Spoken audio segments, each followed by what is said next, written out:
സംസാരിക്കുന്നത് Nasif Ahmed, Helen ഹാപ്പിനെസ്സിലെ consultant സൈക്കോളജിസ്റ്റാണ്. നമ്മൾ മുമ്പത്തെ വീഡിയോയിൽ പറഞ്ഞിരുന്നു, അയാൾക്ക് സ്ത്രീകളുടെ ചില ഭാഗങ്ങളിലേക്ക് അയാൾ വല്ലാതെ നോക്കിപ്പോകുന്നു എന്ന് പറഞ്ഞ് ആ ഒരു ബുദ്ധിമുട്ടുമായി നമ്മുടെ അടുത്ത് വന്നിട്ടുള്ള ഒരാളെക്കുറിച്ച് പറഞ്ഞിരുന്നു. അദ്ദേഹം എന്തൊക്കെയാണ് ആ വിഷയത്തിൽ അനുഭവിച്ചിരുന്നത്, എന്തൊക്കെയായിരുന്നു അയാളുടെ പ്രശ്നങ്ങൾ, അയാൾക്ക് എന്താണ് നമ്മൾ പ്രതിവിധിയായിട്ട് പറഞ്ഞു കൊടുത്തിരുന്നത്, അതിലുള്ള അയാളുടെ പുരോഗതി തുടങ്ങിയ കാര്യങ്ങളൊക്കെ നമ്മൾ അന്ന് വിശദമായിട്ട് സംസാരിച്ചതായിരുന്നു. അപ്പോൾ ഇയാൾക്ക് സ്ത്രീകളെ നോക്കിപ്പോകുന്നതിലായിരുന്നു ഇയാളുടെ പേടിയും ഇയാളുടെ പ്രശ്നങ്ങളും ആങ്സൈറ്റികളുമൊക്കെ. എന്നാൽ ഇതിന് നേരെ ഓപ്പോസിറ്റായിട്ട് വന്ന ഒരു കേസാണ് നമ്മൾ ഇന്ന് പറയുന്നത്. ഇതും ഇതേപോലെ തന്നെ ഒരു പുരുഷനാണ്, ഗൾഫിൽ ജോലി ചെയ്യുന്നൊരു വ്യക്തിയാണ്, നല്ല ഫാമിലിയും നല്ല എക്കണോമിക് ബാക്ക്ഗ്രൗണ്ടൊക്കെ ഉള്ള ഒരു ഫുള്ളി ഫങ്ഷണലായിട്ടുള്ള ഒരു വ്യക്തി തന്നെയാണ്. ഇയാൾക്ക് കഴിഞ്ഞ കുറച്ച് മാസങ്ങളായിട്ടാണ് ഈ ഒരു പ്രശ്നം നേരിടുന്നത്. ഇയാൾ നമ്മളോട് പറയുന്നൊരു വിഷയം എന്താണെന്ന് വെച്ചാൽ, ഡോക്ടറെ അല്ലെങ്കിൽ സാറേ എന്ന് പറഞ്ഞിട്ടാണ് അയാളൊന്ന് തുടങ്ങിയത്. അയാൾ വന്നിട്ട് പറഞ്ഞു, ഞാൻ വല്ലാത്തൊരു പ്രശ്നത്തിലാണ് ഉള്ളത്, ഇത് ആരോട് പറയണം, ഇതിനൊരു പ്രതിവിധി ഉണ്ടോ, ഇതിലെന്തെങ്കിലും മാറ്റം ഉണ്ടോ എന്നൊന്നും എനിക്കറിയൂല, പക്ഷേ നിങ്ങളോടെങ്കിലും ഇത് പറഞ്ഞിട്ടൊരു മനസ്സമാധാനം ഉണ്ടാവുമല്ലോ എന്നുള്ള നിലക്കാണ് ഞാനിത് പറയുന്നത്. ഞങ്ങൾക്ക് പറ്റുകയാണെങ്കിൽ ഇതൊന്ന് പരിഹരിച്ച് തരണം, ഞാനിത് വല്ലാതെ ഇതുകൊണ്ട് ബുദ്ധിമുട്ടുന്നുണ്ട്, എനിക്കിത് ജോലി ചെയ്യാൻ പറ്റുന്നില്ല, ജോലി ചെയ്യുന്നിടത്തൊക്കെ ഒരുപാട് പ്രയാസങ്ങളുമായിട്ടാണ് ഞാൻ പോകുന്നത്, ഇനി അഥവാ ഇവിടുന്ന് തന്നെ ജോലി നിന്ന് പുറത്താകുന്നുള്ള ഒരു ഘട്ടത്തിലേക്കാണ് കാര്യങ്ങൾ പോകുന്നത്, ഇവിടുന്ന് പുറത്താക്കിയാലും വേറൊരു ജോലി കിട്ടുന്ന സമയത്തും ഈ ഒരു പ്രശ്നം തന്നെയല്ലേ ഞാൻ അനുഭവിക്കുക എന്നൊക്കെയുള്ള ടെൻഷനാണ് ഇയാൾ പറയുന്നത്. അപ്പോൾ ഇയാളോട് എന്താണ് കാര്യം, എന്താണ് നിങ്ങൾ അനുഭവിക്കുന്ന പ്രശ്നം എന്ന് ചോദിച്ചപ്പോൾ ഇയാൾ പറഞ്ഞത്, ഇയാളൊരാണാണ്, പക്ഷേ ആണുങ്ങളെ തന്നെ ഇയാൾ നോക്കിപ്പോകുന്ന സമയത്ത് ആണുങ്ങളുടെ പ്രൈവറ്റ് പാർട്സിലേക്കാണ് ഇയാൾ നോക്കിപ്പോകുന്നത്. അപ്പോൾ ഇയാൾ പറയുന്നത്, ഞാൻ ഒരിക്കലും ഇത്തരത്തിലുള്ള മറ്റൊരാളുടെ പ്രൈവറ്റ് പാർട്സിലേക്ക് നോക്കരുത്, അങ്ങനെ നോക്കാൻ പാടില്ല, അത് മോശമാണ് എന്നൊരു ചിന്തയുള്ള, അതിനെക്കുറിച്ച് നന്നായിട്ട് ബോധേഡായിട്ടുള്ള ഒരാളാണ്. പക്ഷേ എന്നോട് ഏതൊരാളെ ആദ്യമായിട്ട് കാണുന്ന സമയത്തും എൻ്റെ നോട്ടം ആദ്യം പോകുന്നത് നോക്കാൻ പാടില്ല, നോക്കാൻ പറ്റില്ല എന്ന് എനിക്ക് ഉറപ്പുള്ള, ഞാൻ എൻ്റെ മനസ്സിൽ ഉറപ്പിച്ചിട്ടുള്ള അയാളുടെ പ്രൈവറ്റ് പാർട്സിൻ്റെ ഭാഗത്തേക്ക് തന്നെയാണ് എൻ്റെ നോട്ടം പോകുന്നത്. ഇത് കാരണമായിട്ട് ഞാനിത് വല്ലാതെ ബുദ്ധിമുട്ടുന്നുണ്ട് എന്നാണ് ഇയാൾ ആ സമയത്ത് പറഞ്ഞത്. ഇയാളുടെ മുമ്പിലേക്ക് ഒരാൾ വരുന്ന സമയത്ത്, അത് വഴിയിൽ വെച്ചാകട്ടെ, ഇയാൾ ജോലി ചെയ്യുന്ന സ്ഥലത്താകട്ടെ, അല്ലെങ്കിൽ ബീച്ചിലോ പാർക്കിലോ എവിടെയെങ്കിലും ആകട്ടെ, അവിടെ നിന്ന് സ്ത്രീകളല്ല കേട്ടോ, അത് സാധാരണ കേസിൽ സ്ത്രീകളെയാണ് പുരുഷന്മാരെ നോക്കിപ്പോവുക, പക്ഷെ ഇയാളെ കേസിലാണെങ്കിൽ അത് പുരുഷന്മാരെ തന്നെ ഇയാളെ നോക്കിപ്പോവാണ്. അങ്ങനെ നോക്കുന്ന സമയത്ത് ഇയാൾക്ക് ഭയങ്കരമായിട്ടുള്ള കുറ്റബോധവും സങ്കടവും, താനെന്താണിങ്ങനെ വല്ലാതൊരു ഒരു ഹോമോസെക്ഷൽ ആയി പോകുന്നുണ്ടോ, ഒരു അട്രാക്ഷനൊക്കെ തോന്നുന്നുണ്ടോ എന്നൊരു നിലയിലേക്ക് ഇയാളെ മാനസികാവസ്ഥ പോവുകയാണ്. ഇയാളുടെ ഹിസ്റ്ററിയും കാര്യങ്ങളൊക്കെ ചോദിച്ച സമയത്ത് ഇയാൾ പറഞ്ഞു, ശരിക്കും എനിക്കിത് തുടങ്ങുന്നത് നാട്ടിൽ ഞാനൊരു സ്ഥാപനത്തിൽ നിൽക്കുന്ന സമയത്ത്, അവിടെ ഇയാളൊരു IT സെക്ടറിലാണ് വർക്ക് ചെയ്യുന്നത്. അപ്പോൾ അവിടെയുള്ള ഇയാളുടെ ബോസ് എന്ന് പറയുന്ന ഇത്തരത്തിലൊരു ഹോമോസെക്ഷൽ ആണ് എന്ന് അവരുടെ കൂടെയുള്ള എംപ്ലോയീസിൻ്റെ ഇടയിലൊക്കെ പ്രചാരം നേടിയുള്ള ഒരാളായിരുന്നു. അപ്പോൾ ഇയാൾക്ക് ബോസുമായിട്ട് ചെറിയൊരു കമ്പനി ഉണ്ടായിരുന്നു, മറ്റുള്ള ആളുകളേക്കാൾ കുറച്ചൊരു കമ്പനി ഉണ്ടായിരുന്നു.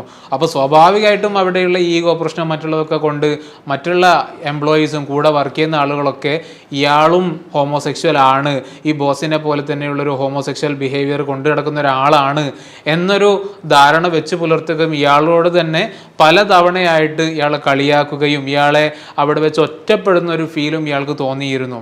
അപ്പം അന്നു മുതലേ ഇയാളുടെ ഉള്ളിൽ ഈ ഒരു വിഷയമുണ്ട്, എന്തുകൊണ്ടാണ് തന്നെ ഇങ്ങനെ എല്ലാവരും കൂടി ഹോമോസെക്ഷൽ ആണ്, താനും ഇത്തരത്തിലുള്ളൊരു സ്വവർഗ ലൈംഗികത ആഗ്രഹിക്കുന്ന ഒരാളാണെന്ന് ഇവർ പറയുന്നത്. ഇനി അതല്ല, ഇവർ പറഞ്ഞിനിപ്പോൾ ഞാനിപ്പോൾ അങ്ങനെ ആയി തുടങ്ങിയോ, അപ്പോൾ അതിൻ്റെ ലക്ഷണമായിട്ടാണോ ഞാനിപ്പോൾ ആണുങ്ങളൊക്കെ നോക്കുന്ന സമയത്ത് ഒരു ചെറിയൊരു അട്രാക്ഷനൊക്കെ എനിക്ക് തോന്നിപ്പോകുന്നത്, ഇനി അതല്ല, ഇനി എനിക്ക് വേറെ എന്തെങ്കിലും പ്രശ്നങ്ങളുണ്ടോ, ഞാൻ പതിയെ ഒരു ഹോമോസെക്ഷലായി മാറുന്നുണ്ടോ, എനിക്കൊരിക്കലും അത് ഇയാൾ മാനസികമായിട്ട് പൊരുത്തപ്പെടാത്തൊരു നിലയാണ്. ഇയാളുടെ ഒരു ധാർമ്മികത വെച്ചിട്ട് ഒരിക്കലും അത് പാടില്ല, ഇങ്ങനെ തെറ്റാണെന്ന് ഉറച്ച് വിശ്വസിക്കുന്ന ഒരാളാണ് ഇയാൾ. അപ്പോൾ അങ്ങനെയുള്ളൊരു വ്യക്തി താൻ അങ്ങനെ ആയി പോകുന്നുണ്ടോ, അതിൻ്റെ ലക്ഷണങ്ങളാണോ ഇതൊക്കെ എന്ന് തോന്നുന്നതും അത് കാരണമായിട്ട് ഇയാൾ വല്ലാതെ പ്രശ്നങ്ങൾ അനുഭവിക്കുകയാണ്. ഇയാൾ എന്നോട് പറയുന്നത്, ഇയാൾ വർക്ക് ചെയ്യുന്ന സ്ഥലത്തൊക്കെ സ്വാഭാവികമായിട്ടും ആണുങ്ങളാണെങ്കിലും പെണ്ണുങ്ങളാണെങ്കിലും കുറച്ച് ക്ലോസ്ഡ് ആയിട്ടുള്ള റൂമിലൊക്കെ നിൽക്കുന്ന സമയത്ത് അടുത്തടുത്തൊക്കെ ഉണ്ടാകും. അപ്പോൾ ആണുങ്ങൾ നിൽക്കുന്ന സമയത്ത് ഇയാൾക്ക് നോക്കാൻ പറ്റുന്നില്ല. പക്ഷേ ആ സമയത്ത് വല്ലാതെ ടെൻഷനൊക്കെ വരികയാണ്, എന്ത് ചെയ്യണമെന്ന് അറിയുന്നില്ല എന്ന് ഒക്കെയാണ് ഇയാൾ പറയുന്നത്. ഇപ്പോൾ പോയി ഇയാളിപ്പോൾ ചെയ്യുന്ന ഈ ഒരു സ്ട്രെസ്സ് കുറക്കാൻ വേണ്ടിയിട്ട് ഇയാൾ ചെയ്യുന്ന കാര്യം എന്ന് വെച്ചാൽ, കാണുന്ന സമയത്ത് സംസാരിക്കുന്ന സമയത്ത് കണ്ണിലേക്കുള്ള നോട്ടം, ആ നോട്ടം വരെ ഇയാൾ ഒഴിവാക്കുകയാണ്. കാരണം നോക്കിപ്പോകുന്ന സമയത്ത് തുറിച്ച് നോക്കി പോകുന്നുണ്ടോ, അതേപോലെ തന്നെ ഞാനിങ്ങനെ തുറിച്ച് നോക്കുന്ന സമയത്ത് ഈ നോക്കപ്പെടുന്ന വ്യക്തി തന്നെക്കുറിച്ച് വളരെ മോശമായിട്ടല്ലേ ചിത്രീകരിക്കുന്നുണ്ടാവുക, മോശമായിട്ടല്ലേ മനസ്സിലാക്കുന്നുണ്ടാവുക. അപ്പോൾ ഞാൻ ഈ ഒരു സെക്ഷൽ പെർവേർട്ടാണ്, അല്ലെങ്കിൽ എപ്പോഴും ഈ ഒരു ചിന്തയും വെച്ച് കൊണ്ട് നടക്കുന്ന ഒരാളാണ് എന്നൊക്കെ എന്നെക്കുറിച്ച് അവർ ധരിക്കില്ലേ. ഇങ്ങനെ തുടങ്ങിയിട്ട് പലവിധ തോട്ട്സാണ് ഇയാളുടെ തലയിലുള്ളത്. അപ്പോൾ അതുകൊണ്ട് തന്നെ ഇയാളിപ്പോൾ പതിയെ നോട്ടം കുറക്കുകയാണ്. അതേപോലെ തന്നെ ആളുകൾ കൂടുന്നിടത്തൊക്കെ പോകാൻ മടിയാണ്. അതൊക്കെ സിറ്റുവേഷൻസൊക്കെ ഒഴിവാക്കിയിട്ട് മാക്സിമം തൻ്റെ റൂമിൽ, എന്നാൽ പിന്നെ ആരെയും കാണണ്ടല്ലോ, സ്വന്തം റൂമിൽ തന്നെ ആകുന്ന സമയത്ത് വേറൊന്നും ചിന്തിക്കേണ്ട, ഈ ഒരു കാണുന്ന സമയത്താണ് ഇയാൾക്ക് ഈ പ്രശ്നങ്ങളൊക്കെ ഉണ്ടാകുന്നത്, അതൊക്കെ ഒഴിവാക്കാമല്ലോ എന്നുള്ള നിലക്ക് മാക്സിമം സോഷ്യലി വിത്ഡ്രോൺ ആണ് ആൾ ഉള്ളിൽ തന്നെ കഴിഞ്ഞുകൂടുകയാണ്. ജോലീൻ്റെ ഒക്കെ സമയം വരുന്ന സമയത്ത് നമുക്കറിയാം, വിദേശ രാജ്യത്തൊക്കെ ആകുമ്പോൾ ജോലിക്ക് പോയിട്ടില്ലെങ്കിൽ കിട്ടില്ല, നമുക്ക് ശമ്പളമാണെങ്കിലും അത് ജോലിക്ക് തന്നെ പ്രശ്നമാണ്. അപ്പോൾ ഒഴിവില്ലാതെയാണ് ഇയാൾ ഓരോ ദിവസവും ജോലിക്ക് വേണ്ടി പോകുന്നത്. അവിടെ എത്തിയാൽ തന്നെ ഇയാൾ കൂടെയുള്ള ആളുകളൊക്കെ കളിയാക്കും, നിങ്ങളിങ്ങനൊരു മനുഷ്യനാണല്ലോ, നിങ്ങളുടെ നോട്ടം ശരിയില്ലല്ലോ എന്നുള്ള നിലക്ക് അവർ പലവിധ രൂപത്തിൽ ഇയാളെ എന്താക്കുകയാണ്, വീണ്ടും കളിയാക്കുകയാണ്, ഒറ്റപ്പെടുത്തുകയൊക്കെയാണ്. അപ്പോൾ ഇയാൾ കാലക്രമേണ താനൊരു ഹോമോസെക്ഷൽ ആകുകയാണ്, അതിൻ്റെ രൂപത്തിലാണ് ഞാൻ പോകുന്നതെന്നൊക്കെ കരുതിയിട്ട് എപ്പോഴും ഈ ഒരു പേടിയും ഈ ഒരു ആങ്സൈറ്റിയും വെച്ചുകൊണ്ടാണ് നടക്കുന്നത്.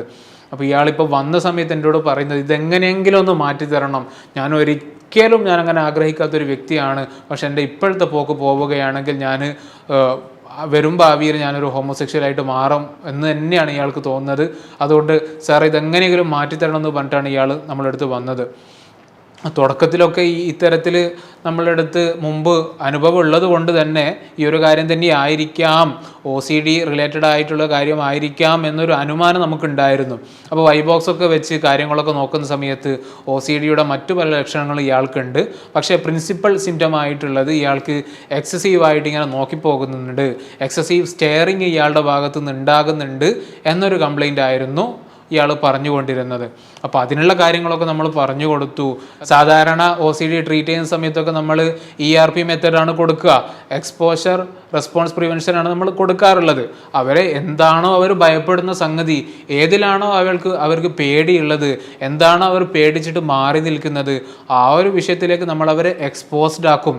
എന്നിട്ട് ആ സമയത്ത് ഉണ്ടാകുന്ന എന്ത് റെസ്പോൺസാണോ അവരുടെ ബ്രെയിനിൽ നിന്ന് വരുന്നത്, എന്ത് റെസ്പോൺസാണോ അവരുടെ മനസ്സ് കൊടുക്കുന്നത്, ആ ഒരു റെസ്പോൺസ് നമ്മൾ കുറച്ച് ഇവരുടെ ഒരു റിലാക്സ്ഡ് ആയിട്ടുള്ള സ്റ്റേറ്റിലേക്ക് കൊണ്ടുവരികയും ഈ ഒരു വിഷയം, ഈ ഒരു പേടിയുള്ള സ്റ്റിമുലസ് ആയിട്ടുള്ള ഇവരുടെ ഈ ഒരു ഫേസിങ് അത് നോർമലായിട്ട് അത് നടക്കുന്നൊരു വിഷയമാക്കിയിട്ട് നമ്മൾ മാറ്റിക്കൊടുക്കുകയാണ് ചെയ്യുക. അപ്പോൾ ഈ രൂപത്തിൽ നമ്മൾ ERPയുടെ ഓൺലൈൻ ആയതുകൊണ്ട് തന്നെ ചെറിയൊരു ബുദ്ധിമുട്ടുണ്ടായിരുന്നു. അപ്പോൾ ആ സമയത്ത് നമ്മൾ സ്ക്രീൻ ഷെയറിങ്ങും മറ്റുള്ള കാര്യങ്ങളൊക്കെ ഉപയോഗിച്ചിട്ടാണ് ഈ ഒരു ERP അയാൾക്ക് ചെയ്തു കൊടുത്തത്. അപ്പോൾ ആ സമയത്ത് തന്നെ ഇയാൾക്ക് വല്ലാത്തൊരു അയാളുടെ ആങ്സൈറ്റി ഒക്കെ കുറഞ്ഞതുപോലൊരു ഫീൽ അയാൾ പങ്കുവെച്ചിട്ടുണ്ടായിരുന്നു. ഇപ്പം തന്നെ എനിക്ക് ഒരുപാട് നോക്കാൻ പറ്റുന്നുണ്ട് സാറേ എന്ന് പറഞ്ഞാൽ, നമ്മൾ ചിലപ്പോൾ ശരിക്ക് ഒരു സ്യൂട്ടൊക്കെ ഇട്ട് നിൽക്കുന്ന നല്ല കാണാൻ ഭംഗിയുള്ള ഒരാളുടെ ഫോട്ടോ തന്നെ വെച്ചിട്ട് പറയും, നോക്കിക്കോ, നല്ലോണം നോക്കിക്കോ, ഇയാളുടെ മുഖത്തേക്ക് നോക്കിക്കോ, വേറെ ഏതെങ്കിലും ഭാഗത്തേക്ക് നോക്കാനെങ്കിൽ അവിടെ നോക്കിക്കോ, ആ സമയത്ത് എന്താണ് നിങ്ങളുടെ മനസ്സ് തോന്നുന്നതെന്ന് പറയും. അപ്പോൾ ഇയാൾ സ്വാഭാവികമായിട്ടും പറയും, എനിക്കെന്തോ ഒരു അട്രാക്ഷൻ തോന്നുന്നുണ്ട്, അപ്പോൾ ഞാനിത് ഒരിക്കലും നോക്കുന്നത് ശരിയല്ലല്ലോ, ഞാനിങ്ങനെ നോക്കുന്ന സമയം ഞാനൊരു ഹോമോസെക്ഷലായിട്ട് മാറില്ലേ. അപ്പോൾ ആ നിലക്കുള്ള റെസ്പോൺസാണ് ഇയാൾക്ക് എത്രയോ കാലങ്ങളായിട്ട് വരുന്നത്. ആ റെസ്പോൺസ് തടഞ്ഞുകൊണ്ട് അത് കുഴപ്പമില്ല നോക്കിക്കോ എന്നുള്ള നിലക്ക് നമ്മൾ പറയുന്ന സമയത്ത് അയാൾ വീണ്ടും നോക്കുന്നു. അതോടുകൂടി ഇയാളുടെ ഈ ഒരു റെസ്പോൺസ് എന്താണോ ബോഡി കൊടുക്കുന്ന റെസ്പോൺസ്, ആ ആങ്സൈറ്റി മാറിക്കിട്ടിയതോടുകൂടെ തന്നെ ഇയാളുടെ കാര്യങ്ങളൊക്കെ മാനേജബിൾ ആയിട്ടുള്ള ഒരു രൂപത്തിലേക്ക് എത്തി. അതോടുകൂടി തന്നെ ഇയാളോട് നമ്മൾ പറഞ്ഞ മറ്റൊരു കാര്യം, ബീച്ചിലേക്ക് പോകണം, മാളിലേക്ക് പോകണം, മെട്രോയിൽ കയറണം, ഇവിടങ്ങളിലൊക്കെ ആളുകൾ ഉണ്ടാകും, പുരുഷന്മാരുണ്ടാകും, സ്വാഭാവികമാണ്. അപ്പോൾ അവിടെയൊക്കെ പോയിട്ട് നോക്കുക, നിങ്ങൾ മാക്സിമം നിങ്ങൾ നോക്കിക്കോ. അപ്പോൾ അത്രത്തോളം നിങ്ങൾ ഈ ഒരു പേടിയെ നിങ്ങൾ ഫേസ് ചെയ്യുന്ന അത്രത്തോളം നിങ്ങളുടെ ആങ്സൈറ്റി കുറയും. ആങ്സൈറ്റി കുറഞ്ഞാൽ തന്നെ പിന്നെ നിങ്ങൾക്ക് മറ്റതൊക്കെ മാനേജ് ചെയ്യാൻ പറ്റുന്ന രൂപത്തിലേക്ക് നിങ്ങൾ എത്തും.